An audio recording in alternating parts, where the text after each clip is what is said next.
இந்த பச்சரிசி தான் நம்ம போட்டதுங்க. அன்றைக்கி நம்ம பச்சரிசியில் எடுத்து வச்சோம் இல்லைங்களா முருங்கைக்கீரை சாம்பார் பொடிக்கு, அந்த பச்சரிசி தான் இது. நம்ம அடுப்பில் வச்சுருக்கோம் மண் பானையில் தான் வறுக்கணும். நல்லா சிம்மில் வச்சு நம்ம இதை நல்லா வறுத்துக்கணும். ப்ரௌன் கலரில் ஆகிற வரைக்கும் நம்ம இதை வறுக்கணும். சரிங்களா? அடுத்தது கடலைப்பருப்பு, துவரம் பருப்பு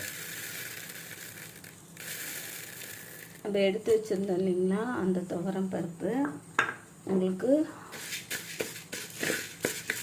இதுவும் அதே மாதிரி ப்ரௌன் கலராக வர வரைக்கும் வறுத்துக்கணும்.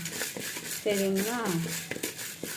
அடுத்தது கடலைப்பருப்பு, அப்படியே போட்டது துவரம் பருப்புங்க, இது கடலைப்பருப்பு.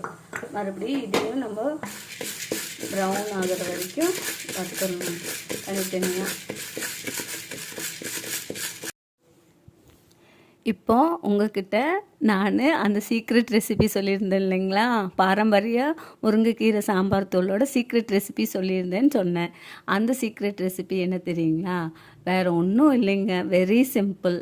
நீங்கள் இந்த 3 பொருள், பச்சரிசி, கடலைப்பருப்பு, இந்த துவரம் பருப்பு, லேசாக முருங்கைக்கீரை, அதுவும் முருங்கைக்கீரை ரொம்ப லேசாக வறுத்தா போதும். இது 4 மட்டும் நீங்கள் வறுத்துட்டு மீதி எல்லா பொருளும் வெயிலில் நல்லா காய வச்சுட்டு மெஷினில் கொடுக்க போகிற சமயத்தில் காய வச்சுட்டு நீங்கள் எல்லாம் ஒன்றா சேர்த்து அரைச்சிங்கன்னா போதும்.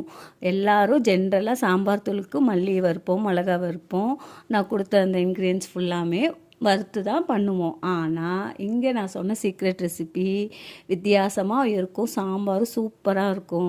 இது 3 மட்டும் வறுத்திங்கன்னா போதும். முருங்கை இலை ஆப்ஷன் தான், உங்களுக்கு வேணால் வறுக்கலாம். நாங்கள் பச்சையாக போடுவோம், எங்களுக்கு சத்து ரொம்ப முக்கியம், நாங்கள் போடுவோம். உங்களுக்கு விருப்பப்பட்டிங்கன்னா லைட்டாக மைல்டாக ஃப்ரை பண்ணலாம். சில பேர்த்துக்கு அதோட வாசம் பிடிக்காதுன்னா மைல்டாக ஃப்ரை பண்ணிக்கலாம்.